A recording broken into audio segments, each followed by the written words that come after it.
had ignored my emotions for far too long, and I needed to learn how to work through them, learn Mm. how to work through the grief and the loss of the person I was before, because I couldn't even look at pictures of me before, because it was almost like this disconnect of, you know, who was this person before?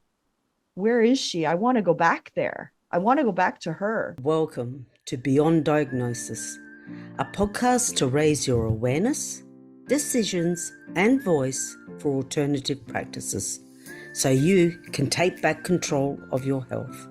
I'm Rita Michele, your host, a mindset and empowerment coach, and the founder of the ONUS platform. Join me each week so you can create the health of your dreams. In today's episode, we have an inspiring story about surviving cancer, specifically breast cancer, and how Tracy Franklin faced her diagnosis with an unwavering determination to now become an advocate and a beacon of hope for others with cancer. Welcome to the show, Tracy. It's so lovely to have you here. Thank you so much, Rita. I'm so happy to be here. Yeah, I'm so excited to hear your whole journey around this, especially because you are a registered nurse for 27 years working in acute care. So this must have come as such a shock for you to be now on the other side as a patient.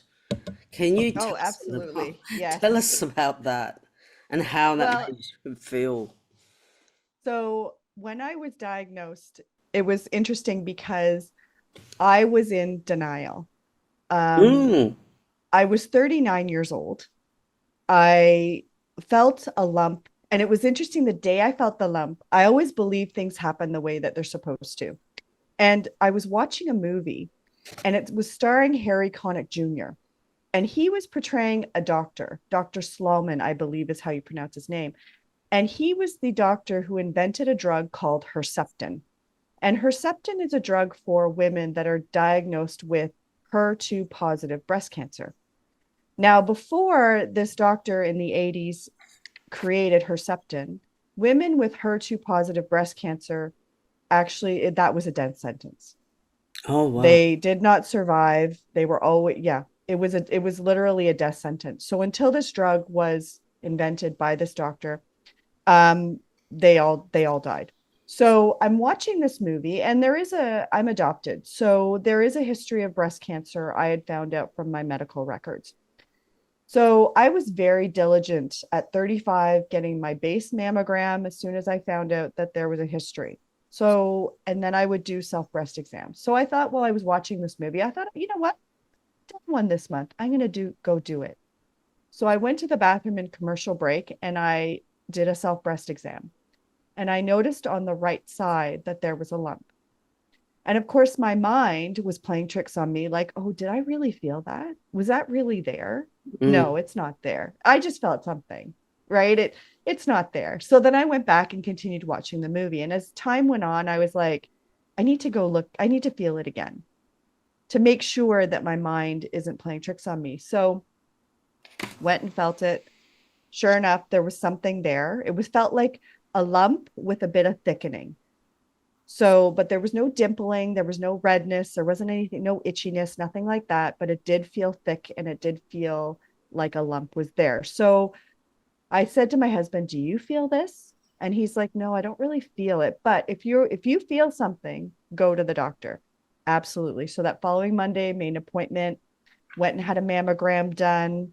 And the other interesting thing was when I had the mammogram done, they had these two big TVs in the room, and the tech had gone outside of the room, and I don't know why, but she went outside of the room. We come back into the room.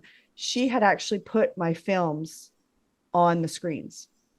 So being a nurse, I Oh, have no. done multiple surgeries with, in been in because I was in the operating room. That's primarily where my background is. And so I was looking at this going, huh, that looks like something's there. Having said that, though, it was a perfect circle. It wasn't jagged. It wasn't what I was normally used to seeing. So again, my brain still didn't think it was anything. I thought, oh, maybe it's a cyst. Not to worry, right? That happens. So had the mammogram, saw that, still wasn't thinking. Again, denial is very powerful, by the way. It is. It's a survival, isn't it? It's a survival. Very Denial is a good. survival mechanism. So I was completely in denial. So then I was sent for a biopsy, ultrasound guided biopsy. Mm. So I'm laying on the table, and the interventional radiologist is doing that biopsy. And he says to me, I see like a cyst on the top. So that's probably what I saw on the mammogram image. And he said, but there's something behind here that I want to have a look at. And I'm like, okay. And so he's taking the biopsies, took about 6 biopsies. The one thing, again, with my medical knowledge, if I wasn't in such denial, looking back at it, I should have known, was he kept turning on the sound for the Doppler. So what that means is they're basically listening for blood flow. And when you have cancer in your body, there is an increase of blood vessels to that area. Mm. So what they're listening for and looking for is the blood vessels. Right. And again, my mind was not even comprehending, so it didn't even dawn on me. Why does he keep saying Doppler on, Doppler on? And so I went home and I, had my compression on. And 2 weeks later, I went to the breast assessment clinic here at my local hospital. And I'm sitting in the room, and they had me undress and everything. And I'm sitting in there, and one of my colleagues that I've worked with at this point, it had been 10 years, came in, a general surgeon, and he didn't realize from my name on the chart that it was me until he saw my face. And the look on his face, and he kind of was taken aback, as if to say, oh, it's you. And I just kind of went, yeah, it's me. And he basically sat down, and I'll never forget this. He sat down, he put his hands on the table, he put his head down, he looked up, and he looked at me, and he says, you have cancer. Wow, that would have been hard to hear. And I was shocked. Like, and the thing was, the minute they say that, my mind went completely, like, it was like white noise. And I'm just literally staring at the surgeon. He's talking to me. I can see his lips are moving, but I could not comprehend what he was trying to say to me. He was also drawing pictures on a piece of paper for me to look at. Again, still not comprehending what he was saying to me, because all I heard over and over again in my head was, you have cancer. And I would love to say that I was brave and I was like, took it, like a soldier, and just kind of was very stoic about the whole thing. But I wasn't. I literally, the tears involuntarily just started coming. And I just sat there and cried through the whole entire appointment. And he examined me. And interestingly enough, he couldn't feel the lump either. So nobody could feel the lump except for me. That's interesting. And this is why I advocate for women to do the self breast exams, because you know what your body feels like best. Yes. And waiting for a physician to do a breast exam on you once or twice every once or twice a year, or every 2 years. In some provinces, we only allowed to have physicals every 2 years in Ontario. So they aren't going to know your breast as intimately as you do. So knowing what it feels like during different times of your month, knowing the different, hills and valleys that we have in our breast tissue, we need to know what that feels like intimately. So the minute that something is changed, you go and get these tests done. You go get a mammogram done. You go get an ultrasound done. You do all those things. And even if other people don't feel it, you need to be persistent, because you know your body best. So that would be the point where you would advocate for yourself. So while I was in that appointment with my colleague, he was going over the options of lumpectomy versus mastectomy. And at the time, I was so out to lunch, to be honest, that I couldn't make a proper decision. And also, right immediately after the appointment, the patient navigator literally threw a bunch of pamphlets at me.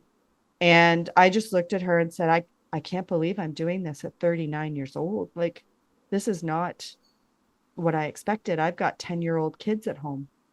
Wow. And I just took all that paperwork, again, not comprehending. And the minute I left that appointment, they had already sent me to another appointment where I started getting x-rays and things like that for staging. And that was What do really you mean by difficult because staging? Is that where they say stage one, stage two, stage three? What? exactly, Uh, exactly. So they want to know, they want to get, so the first thing I did was a chest x-ray to make sure that what was there any shadows in my lungs. So mm, would it travel? Had it traveled? The next order of business was bone density. mm. What did that look like? And then for me, now sometimes depending on your diagnosis, I was invasive ductal carcinoma. That was my official diagnosis. And so for me, surgery was the next step.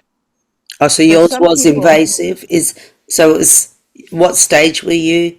Were you so like eventually I ended up being stage 1. stage So one? luckily for me, when I had surgery, I literally had surgery 2 weeks after diagnosis. Uh, Um, Now, what I decided to do was once I got home and the cobwebs kind of cleared out of my mind, I said to myself, because this I was diagnosed on a Friday, so I had the weekend to think about it. And I said to myself, what is it going to be? How am I going to sleep at night? What procedure do I want done that's going to allow me to not live in fear for the rest of my life, no matter how long or short? Because again, even at the time of surgery, I did not know what stage I was because the lymph node involvement in your armpit, once they take the lymph nodes out, then you're able to see whether or not cancer has invaded the lymph nodes, which changes your stage. mm, So mm. up until surgery, I did not know what stage I was. And so I thought to myself, what do I want to do that's in my best interest? Again, keeping in mind that I have a family history. My birth mother had cancer, breast cancer, and her mother also had breast cancer. And my grandmother, her brother, all of his daughters had breast cancer. So Oh, this was a gene that was definitely prevalent in our gene pool. So knowing that, I decided to go against what the doctor had recommended, which was a lumpectomy with what they call sentinel lymph node biopsies in your armpit. So taking out those lymph nodes in your armpit. And I decided to do bilateral mastectomies with sentinel lymph nodes, so taking the lymph nodes, plus reconstruction at the same time.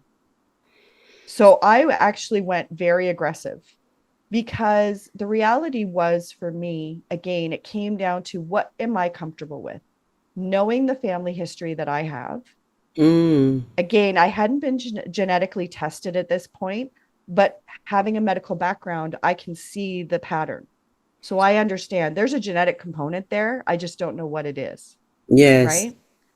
So that's exactly what I asked for and I advocated for. And I know that my surgeon was like, well, the statistics technically for a lumpectomy versus mastectomy is very identical. But it didn't sit well with me knowing that if I have breast tissue there, and again, when they do mastectomies, they do have to leave 1% of breast tissue. But knowing that most of it is gone was what made me feel better. So I went into surgery and I had the mastectomies. I had the reconstruction, the lymph nodes removed. It was a 7.5 hour surgery for me to have that done at the same time. Now, keep in mind for people listening, not everyone is able to have a full reconstruction at the time of surgery because depending on where your tumor is in the breast will depend on whether or not you can have that's available to you. So that's something for your listeners to keep in mind. For me, my tumor was closer to the skin edge, more towards the nipple. And I had at the time bigger breasts. So it was far enough away from the chest wall that they were able to do the reconstruction. And that's the only reason why I was able to have it at that time. Right. Sometimes with mastectomies, if your tumor is close to the chest wall, to your pectoral muscle, you still have to have radiation. So luckily for me, I didn't require that. So those are all things that you have to take into consideration when you're wanting, mastectomies with reconstruction. Mm. Sometimes people have to wait till later and get expanders put in and then put implants further down the line. So each case is done individually. So Mm. I'm just speaking from my experience. And by the way, just so people also are aware, even if you have a mastectomy, you still need to be examining your breasts because, again, there's still a 1% chance of breast tissue still being left because they can't take it all. And you still need to feel your armpits. You still need to feel your breast to make sure that there isn't a recurrence because there's always that chance as well. Yes. So I advocated for myself for to have that procedure, and then I was able to have the procedure. So 6 weeks after that, I went to see the oncologist and met my oncologist for the first time. Because So of my did you meet the age, oncologist after surgery? yes, Oh, yes, yes. that's different. I thought you would normally meet the oncologist prior. It's again, it depends on case by case. In Right. my particular case, they put me in surgery within, like I said, 2 weeks of diagnosis. So there wasn't time for me to meet the oncologist Right. until I was, basically healed. And then I met the oncologist. So because of my age, 39, because of the family history, they decided to be very aggressive with the chemotherapy. And so I had 6 rounds of chemotherapy, 3 drugs in the first 3 rounds, and then 2 drugs in the next 3 rounds. But the interesting thing for me was my cancer, when the pathology came back, was HER2 positive. So that going back to that movie that I was watching of the HER2 positive, I actually was HER2 positive. Wow. Yes. The And so, synchronicities there, the messages. yeah, you That's can't make that's this a up. whoa. You're watching a movie and then you go check yourself, and then that's your journey. I mean, Yes. the movie was your journey. That's amazing. Yeah. A And had it sign, a been, sign to tell you to go and check yourself. exactly, exactly. And that's why I said at the top, that movie was like the catalyst for all of this, right? That change, that thought in my mind that I Mm. did not ignore, which is a good thing. And then Yes. being HER2 positive, I was blown away by that. The other interesting thing when I met the oncologist that I wasn't aware of was when they did, so my breast cancer was in the right breast. When they did the pathology of the left breast, they actually found in the left breast what they call hyperplasia cells. What that means in English is there were already cell changes in the left breast. Oh. And probably, according to my oncologist, that would have ended up turning into cancer at some point. So the reality was me deciding to take both my breasts was probably what saved my life, So you believe it were or not. really digging in deep and listening to your intuition Mm-hmm. and A what your hundred percent. body, our body speaks to us. And if we stop and listen to it like you have been and you did, I mean, it led you down to a much better path. I mean, look, you're here now. You're in remission. It's amazing. And if you didn't and had the courage, that's the thing, is to have the courage to actually advocate for yourself, even though the doctor is recommending one way, to Mm-hmm. say, no, I prefer this. And I think Yes. some of the listeners that might be thinking, oh, that's okay for you because you're, a registered nurse. You know the system, you Mhm. know about it. But anybody can listen to their intuition. I was told, Absolutely. by doctors and by family, just have your whole thyroid removed. Just remove the whole thing. And Hmm. just my intuition was saying, don't do it. Don't Yes. do it. Only Yes. remove that half. And thank goodness, you know, Yes. And that's the thing. We have to listen to what it is that we want regardless. I had people around me saying, breast sparing surgery. You have to do the breast. For me, that was not like everything in me was screaming, no, mm, mm, absolutely not. And when I made the decision to have both breasts removed, it was almost like a calm occurred in, mm, my body. It was like, yes, okay, we're good. And like I said, I not knowing anything going into it in terms of, pathology or anything like that, having been told that there was cells changing already on the left side, it was like, okay, thank God, because I would have had to do this again and the outcome might not have been the same. mm. And so you have to really do what you feel is best for you. And that is what I always say to people. You are going to know what feels right for you. Everybody's journey is different. No two journeys are the same, and you need to do what's best for you. Mm. And that's what you're comfortable with. In the you can obviously, everybody listens to what their physicians, nurses, everybody's saying. We all take that into consideration, but it does come down to what it is that you want to do for yourself that will make you feel comfortable going forward.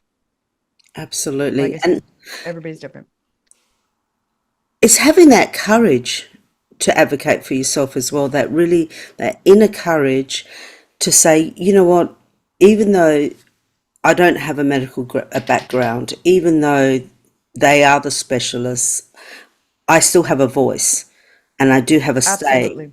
I have a say over my Absolutely. body and I have a say over what happens. And it's really, I really implore for people to believe in themselves that you have that right and to Hmm. stand up and speak up for yourself. And I'm sure, Absolutely. exactly, you're a perfect example of that. Hmm. It's, Absolutely. yeah, and that's obviously everything that you did has helped you. Well, I believe you've been in remission for 10 years. Is it 10 years now?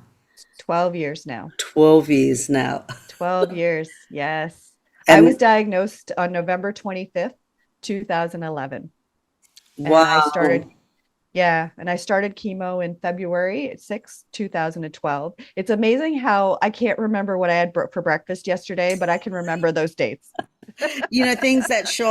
Things that shock us, other, Exactly. yeah, is what we remember. You just remember them specifically, don't you? You know exactly what happened in the birth of your children, all of those sort Yes. of things. You can do it Yes. with detail, but where are my car keys? Got no idea, you know. Got no idea. It's what happened. So, did you find that you obviously went through you said a couple of rounds of chemotherapy? Six So rounds of chemo. you Hmm. definitely went the traditional route, which is most recommended. And for you, obviously the chemotherapy worked, which is fantastic. It did. Was there It did. anything else that you did either emotionally, physically, or did you do any other sort of complementary therapies? How did you During the help chemo. yourself? Yeah, during the chemo and So, even after, yeah. how did you help yourself? So, so this is Yeah. mainly for our listeners who have just been diagnosed with cancer, uh, Hmm. in that denial zone like yourself. They've been Hmm. offered chemo because chemo can be Hmm. scary because Absolutely. it does. It ravages your body just the same as like what cancer would Absolutely. Yes. ravage your body. It's Um, like a poison. Let's be It's, yeah, honest, it's a poison, right? and people have to go, wow, I'm going to take that poison, and it may not work, and it doesn't work for everybody. So it's very daunting to think to have it. Yes. Can you, for I our listeners, yes. can you explain a little bit about what you did and your thought processes, your emotional state? Well, I will tell you from an emotional state perspective, once I was diagnosed, I went into what survival mode. So it became about protecting my children because again, they literally 2 days after I was diagnosed, they turned 10. Oh, So it became about and including them in the conversation in a way that was age appropriate for them.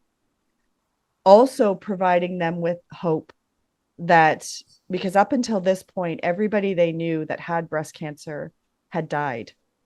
mm, So emotionally for them, I had to be strong because I needed to give them hope that I would survive this. Still yes, again, not at that particular time, not knowing if I would or wouldn't, but I had to help them and be a source of strength for them as I was going through the process. Because again, cold capping was not something that was available to me at the time. My hospital didn't do cold capping. So I did lose my hair. I was taking prednisone prior to my chemotherapy treatments to help with the nausea. And so I went from being like 125 pounds, I was training for a marathon, half marathon rather, when I was diagnosed to putting on a ton of weight, not looking like myself. My face changed because of the prednisone and the chemotherapy, and my energy level changed. Obviously, I went from being extremely, fit to people walking faster than I was basically crawling along. So during it all, one of the things I kept doing up until round three was I still was running up until round three. And then physically, I couldn't run anymore, but I continued to walk. I continued to make sure that I got outside in nature. When the kids were at school, I made sure that I was up in the morning to be with them, to spend time with them. And then when they came home at night, I made sure that I was available. So when I would be tired or I didn't feel well, because chemotherapy for me made, especially in the first few days, um, I was very ill. I had to have IV fluids for the first 24 mm, hours after I had my chemo doses. Um, I also had to have a port put in because of the Herceptin for the whole year afterwards. So these were all these different things. So being in survival mode, but also recognizing that I needed to be somewhat available. So I had to really make sure I carved out time to give myself the grace and the space to do what I needed to do in order for me to be able to be home and available when my kids came home from school.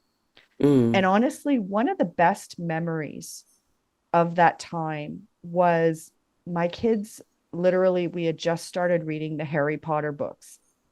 And the one thing I kept doing was every night they would crawl into my bed with me and I would read Harry Potter with them. And then we'd finish a book and then the three of us would sit and we would watch the movie afterwards. And then we'd go on to the next book. And so basically through all of that time, that's what we did. And it was like my favorite time with them Mm, was reading those books and spending that quality time with them that I know that they desperately needed that connection with me and that I desperately needed that connection with them. So those were the types of things that I was able to do for them, but also for myself during the chemotherapy. And once the chemotherapy was done, I had a chemo party. I had a end of chemo party to celebrate that I was done. And that's when the hard work began, the emotional work, the feeling of the emotions that I had not allowed myself to feel that much of as I was going through the process. Because again, it was all about the next appointment, the next chemo session, the next blood work, about the next survival. Mm, exactly. That's all I was focused on.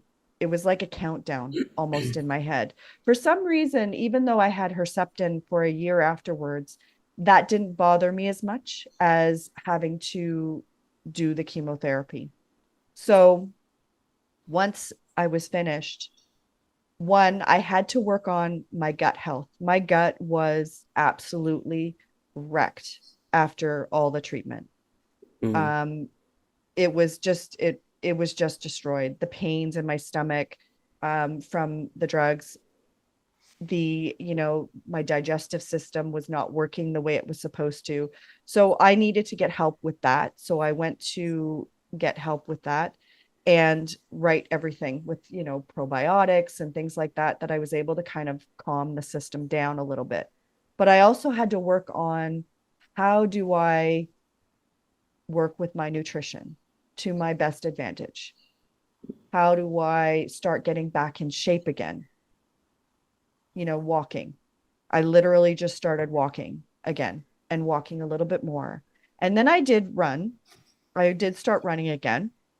And I was able to, the one thing I wanted to accomplish was I finished the chemotherapy in May 31st of 2012. In October, in Breast Cancer Awareness Month, there's a huge run we have in Canada. It's called the CIBC Run for the Cure. And it's a 5K. And my goal was to get to that 5K, to go and run that 5K. And so all summer long, I started running again and training, and I did that 5K to prove to myself that I could still do it. Mm. And we were on a trip. We took a trip to Myrtle Beach because, again, we just wanted to get away with the kids and just have a bit of fun and just try to bring a bit of normalcy back in life. And I realized that I needed to work on my emotional well-being, because knowing you can't go back to who you were before cancer, Wow, because that that's doesn't exist huge. anymore. It's That's huge. huge. So That's, that's where that, yeah, that profound. grief and loss. Yeah. Yeah, the And a grief. lot of us, the grief, the loss, the fact that when I didn't realize until that trip that even looking in the mirror at my breasts, the implants, I was very disconnected from my body. My mind and my body were like severed almost, because when I would look at myself in the mirror, I was not looking at my breasts, because that was a reminder of the journey that I've been on. That was a reminder that, yeah, you had cancer. Mm. And I had to really reconnect with my body again as well, because I can't ignore it. What did you do Because, specifically to help that reconnection? I know from this experience, mm-hmm, you said that you're now a health, life, and cancer coach, helping people yes, navigate post-cancer mm-hmm, treatment, because there's a big void there, which we'll just touch on huge. after. But Mm-hmm, for our listeners, like we in the beginning, we touched on the how to diagnose, like be aware of, um, checking your breasts and all of that sort of thing. But mm-hmm, now it's like you're saying, it's that connection, reconnecting back to self. yep. What did you do emotionally? What did you do specifically to help our listeners who are post cancer Mm-hmm. and just don't know how to connect with this new person, the new The them, new you, the yes. new you? So one of the first things that I did was I actually got had a life coach Mm, who helped me start working with my emotions. The one thing also was working with my nutrition became important afterwards to help heal my gut, but also to make me feel good, to give me that energy that I had lost. mm, So that was kind of step one. And step two was about reconnecting with the body and the emotions. So one of the things I did to reconnect with my body was I actually touched my body, felt it, felt the implants, looked at them in the mirror, really looked at myself. Because before that, I would ignore it. I wouldn't look at myself. I wouldn't touch my body other than to, just quickly wash, whatever. But now was the time that I really needed to feel the breasts, feel that, yes, this is a part of you now, and really acknowledge that. So it became about learning how to love that piece of me that I had ignored. So really engaging back into looking at myself in the mirror naked and acknowledging this is what you've been through, allowing the emotions to come and not stifling them, but allowing myself to feel, allowing myself to allow the sadness and the grief to come. Because like a storm, as I say to my clients, like a storm, it will come in, but it will go. You just have to be able to feel it. So I learned different techniques of sitting within my emotions, sitting in my sadness and my anger and my, like, all of the different things that came up, and allowing myself to feel it and holding myself with kindness and compassion. Because the one thing a lot of us don't do is we're really kind and we're really compassionate to other people, but we aren't to ourselves. So I allowed myself to be kind to myself. And it almost gave myself like a hug to say, you're okay. You've got this, feel this, allow yourself to feel it. And then the other thing was I had to deal with my anxiety and fear, because that was huge. Is it going to come back? Sat in the back of our, like, every cancer Yeah. survivor will tell you the same thing: fear and anxiety. So I had to deal with that. I had to deal with my fear and anxiety in a way that was constructive and not allow that panic to take over, because there was a time where I struggled to leave my house because I was so panicked that, oh my god, what's going to happen if it comes back, and how am I going to deal with it, and I can't go through that again. I can't go through chemo again. It's too hard. And what am I going to do? And all of these things that go through your head. So I had to learn different techniques to handle my fear and my anxiety. And once I was able to calm my nervous system down and I was able to reconnect with my body. So, for example, when that anxiety comes, one of the things that I do is I feel the emotion, but then what I'll do is in that moment, I'll connect with 5 things that I can see. So 5 things, like a lamp or a curtain or, that speaker over there. I connect with the 5 things in my environment. And then I listen for 5 things that I can hear, the sound of my voice, the sound of my son playing, basketball, my daughter upstairs listening to some music. You connect with the things in your environment. And then you connect with your body. So you move your arms, you move your legs, you start reconnecting with your body, and that calms your nervous system down, as well as breathing. We've got to always be Mm, breathing, mm. right? You breathe in for 5, you hold for 5, exhale for 7. Some people do box breathing, 4, 4, 4, 4. Whatever works, doesn't matter. But continue to breathe, and that calms your nervous system down. Because when we're in a stress state, we can't be in a really relaxed state at the same time. And in our relaxed state, that's where we rest, that's where we heal, that's where we recharge. So we've got to get ourselves from the stress state to the relaxed state.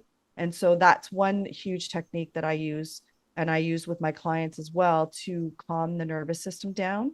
And then you're able to reevaluate, okay, where did that panic come from? Where did that anxiety come from? What was the trigger? Because when we have that in our toolkit, we're able to then have a plan. Okay, if this happens, what are the tools I'm going to use that's going to help me get back into a calm state?